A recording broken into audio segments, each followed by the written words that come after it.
We've been talking about surveys, and now we're going to switch gears and discuss experiments.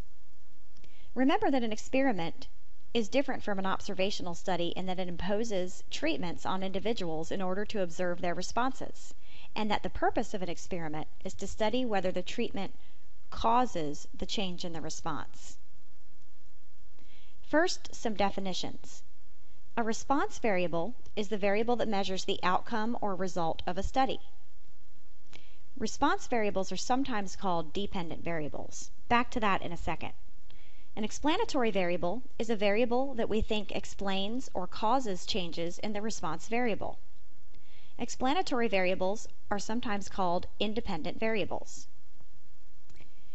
Let's discuss for a moment the difference between response and explanatory variables and how that relates to the terms dependent and independent variables.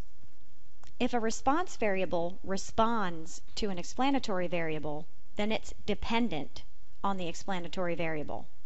This is why people used to say that response variables were the dependent variables and explanatory variables were the independent variables. However, independence is a very special term in statistics, and so we've gotten away from using this term in this context so that we can reserve it for the very special case that we'll learn about later in the semester. As such, we will be calling these variables response and explanatory variables. So response is the thing you measure at the end, and the explanatory variable is kind of what you're putting in. A treatment is any specific experimental condition applied to the subjects. Treatments are different levels or combinations of different levels of the explanatory variable. For instance, the explanatory variable might be a new antibiotic. The response variable might be length of illness. So we think that this new antibiotic is going to explain length of the illness. And of course, we'd probably think that it shortens the length of the illness if you have a good dose of this drug. The treatment then is the specific dosage of the drug that's applied to the subjects. So the explanatory variable is the drug itself, and the treatment is the specific dosage that's given to the subjects. That's why we say the treatment is a level of the explanatory variable. So the explanatory variable is sort of like the category, and the treatment is the specific level within that category that's being applied to the subjects. The individuals in an experiment are often called subjects. In our first example, we're planning an experiment to study the effect of gasoline brand and engine size on the gas mileage in miles per gallon of sports utility vehicles. I will call these SUVs. Identify the response variable and the explanatory variable. The response variable is the thing that we're measuring at the end. What's coming out at the end here? Well, we're looking at the effect of gasoline brand and engine size on gas mileage. So gas mileage is the thing that we're measuring at the end here. So gas mileage is our explanatory variable. Our response variable, excuse me. What do we think was explaining gas mileage? Well, there were two things: gasoline brand and engine size.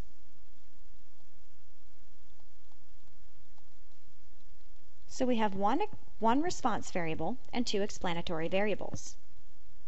Suppose the experiment consists of 3 gasoline brands and 2 engine sizes. How many treatments could there possibly be? Well, we have 3 gasoline brands and 2 engine sizes. So we could do different treatment combinations for the different SUVs. We could assign some to get gasoline brand 1 and engine size 1, gasoline brand 2 and engine size 1, and gasoline brand 3 and engine size 1. We could also do gasoline brand 1 with engine 2, gasoline 2 with engine 2, or gasoline 3 with engine 3. So there are 6 possible treatment combinations.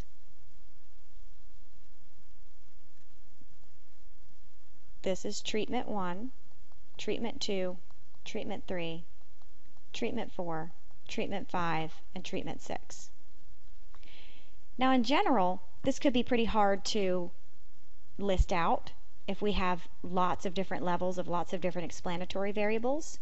So a good way for you to get that answer every time is just to take the number of levels inside each treatment times each other. We have 2 treatments. We've got 3 levels in treatment 1. 3 levels in explanatory variable 1, 2 levels in explanatory variable 2.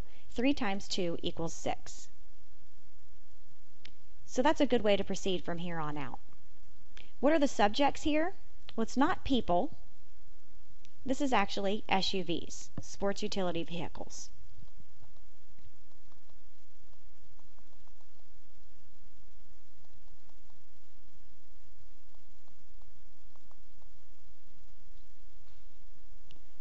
Some other definitions. A lurking variable is a variable that has an important effect on the relationship among the variables in a study, but is not one of the explanatory variables studied. So it's not accounted for. It's lurking around behind the scenes having an effect, but it's not one of the variables we accounted for. We say that 2 variables are confounded when their effects on a response variable cannot be distinguished from each other. So the way that I remember what confounded is they're confused with each other.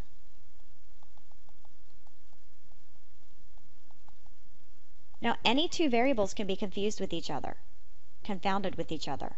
That is, an explanatory variable can be confounded with a lurking variable, or 2 explanatory variables could be confounded with each other.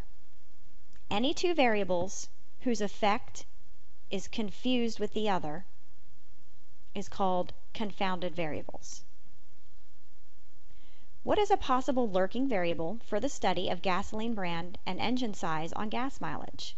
What is something that could have an effect on gas mileage that we didn't account for in the study, that is, other than gasoline brand and engine size? I'm sure you could think of lots of plausible lurking variables here. We'll list a couple. Prior maintenance on the engine,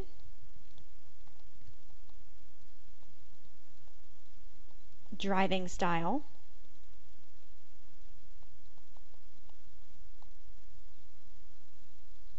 etc. So lurking variables are ones that have an effect on your response that you didn't account for in your study. More definitions. A placebo is a dummy treatment. Lots of times we think of a placebo as always being a sugar pill or a pill without any active ingredients in it, but a placebo is any dummy treatment.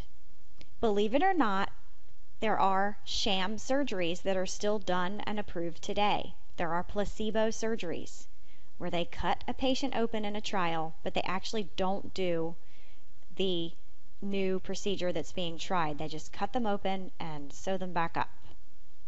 So placebo is any dummy treatment. If it happens to be delivered in the form of a pill, it has no active ingredients. The placebo effect is the response to a placebo. Some patients do improve while taking a placebo. Think about when you were little, or if you know another child right now, what happens when you put a Band-Aid on their boo-boo? Lots of times they feel better, even though you've really done nothing to actually make them feel better. This is a classic example of the placebo effect. Some subjects improve while they're taking a placebo. The placebo effect can be confounded with the effect of a treatment. Confounding in experiments with only one treatment, which is called a one-track experiment when we only have one treatment group, masks the effect of explanatory variable on the response variable. Imagine if you were trying out a depression drug and you didn't have a placebo group. How do you know if those subjects were less depressed at the end of the study due to the drug or due to the fact that they thought they were getting help? That placebo effect would be confounded with your response variable. So one-track experiments are generally considered bad. A randomized comparative experiment is an experiment in which subjects are randomly allocated to treatments, and then That's the randomization part. The comparative part is that 2 or more treatments are compared. So we don't want a one-track experiment. We want to have at least 2 groups that we're comparing. We'd like the randomization to produce groups of subjects that should be similar in all respects before we apply the treatments.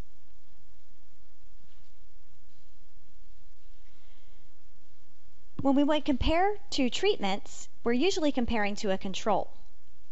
Comparing to a control manages the effects of lurking variables. Comparative design ensures that influences other than the experimental treatments operate equally on all groups. Therefore, the differences in the response variable must be due to the effects of the treatments. So randomized comparative experiment means that you are randomly allocating to the treatments and you want to compare 2 or more groups. A simple diagram of a randomized comparative experiment is offered here. In this experiment, there are 3 treatments. Notice that we randomly assign subjects to one of 3 groups. Group 1, Group 2, and Group 3. Then we apply the treatments to each of the groups, and at the end, compare the results. The principles of design of experiments are to control the effects of lurking variables on the response, most simply by comparing 2 or more treatments. Randomization, using impersonal chance to assign subjects to treatments, and use enough subjects in each group to reduce chance variation in the results. What is this topic that's popping up again? Again, larger sample sizes reduce variability. Notice that same theme coming up again.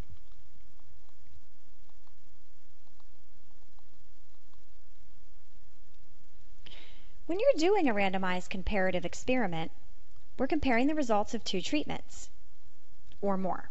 Let's say we're just doing 2 for now. Do you expect the different treatments to give you the exact same results in all the experimental treatment groups? No. Imagine doing a test on a diet pill. If I were to give the pill to the 2 separate groups, so both groups got the same treatment, do you think they'd lose exactly the same average amount of weight over a 3-week period? Of course not. We know that that sampling variability exists. We know that that variation, that natural variation, is always going to be there. So how do we tell when we're comparing the treatment group to the placebo group, for instance? Let's say that the treatment group lost an average of 8 pounds and the placebo group lost an average of 4 pounds. How do we know if that difference is due to just chance variation or if it's due to taking that diet pill? How different do those results have to be to decide if one treatment is better than another? The way that we're going to quantify how large this difference is through something called statistical significance. An observed difference large enough that it would rarely occur by chance is called a statistically significant difference. Notice the wording there. We want to say that the differences we observe between the groups is large enough that that much difference would rarely occur by chance variation alone. We're going to talk about how we qualify differences as large enough later. For now, we're going to look at an example. Fruits and vegetables are rich in antioxidants such as vitamins A, C, and E. A clinical trial is conducted to determine whether or not antioxidants prevent colon cancer. The researcher recruited 864 people who were at risk for colon cancer. They were either given daily beta-carotene, daily vitamin C and E, all 3 vitamins every day, or a daily placebo. After 4 years, the researchers were surprised to find no significant difference in colon cancer among the groups. Let's practice identifying the response, explanatory variable, the subjects, and the treatments. So first of all, what's the response variable? What are we looking at? What are we measuring at the end? We were looking at presence or absence of colon cancer.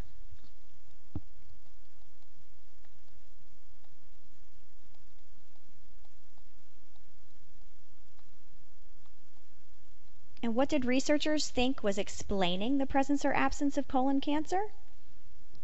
Antioxidants. Now, you may have wanted to list out the specific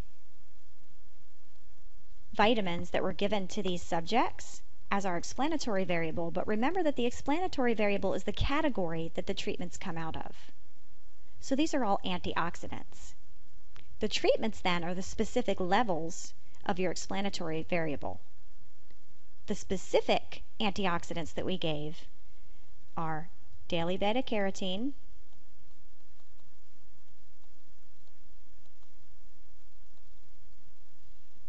vitamins C and E,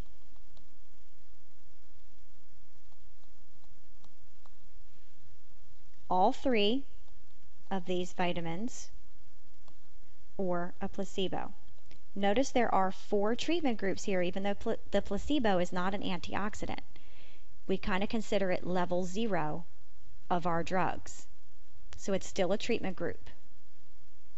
And what are the subjects? Well, it's people who were at risk for colon cancer. So those are our subjects.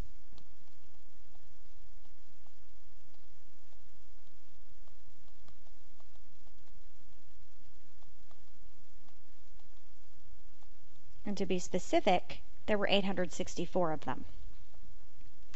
Very good. Now, what does no significant difference mean in the outcome of the study? What do researchers mean when they said they found no significant difference in colon cancer among the groups? Does that mean that they found absolutely no differences whatsoever? The rate of colon cancer was the same across the 4 groups? No, certainly not. There are always going to be at least little differences in the rates of colon cancer across any 4 groups.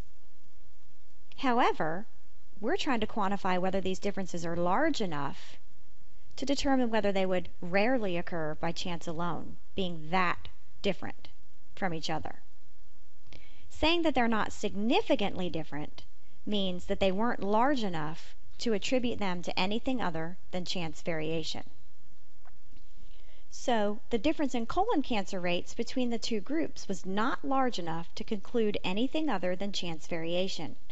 Notice that the stuff I would normally write in on the slides, on the lecture notes, I have typed in this time. So even if the antioxidants really didn't prevent colon cancer, we could still see these sorts of results. So when you say no statistically significant difference, it means the difference in colon cancer rates was not large enough to conclude anything other than chance variation. On the flip side, if we said there is a significant difference, it means, in at least one of the groups, it means that there was a difference large enough that we don't think it could be caused by chance variation. So we've talked about how we would like to do an experiment, and they're the gold standard in scientific research because we want to show that causal relationship. How do we live with observational studies? Well, good studies are comparative even if they're not experiments. You can observe 2 separate groups. We can use matching to control for lurking variables. We'll talk about matching in Chapter 6. We can measure and adjust for confounding variables by using statistical techniques. Also, we can repeat the experiment over time, or the study over time. What do I mean by this? Think about the Surgeon General's warning on cigarette smoking causing lung cancer. Do you think there was ever a randomized controlled experiment to make this conclusion, this causal relationship between smoking cigarettes and lung cancer? That would not be ethical.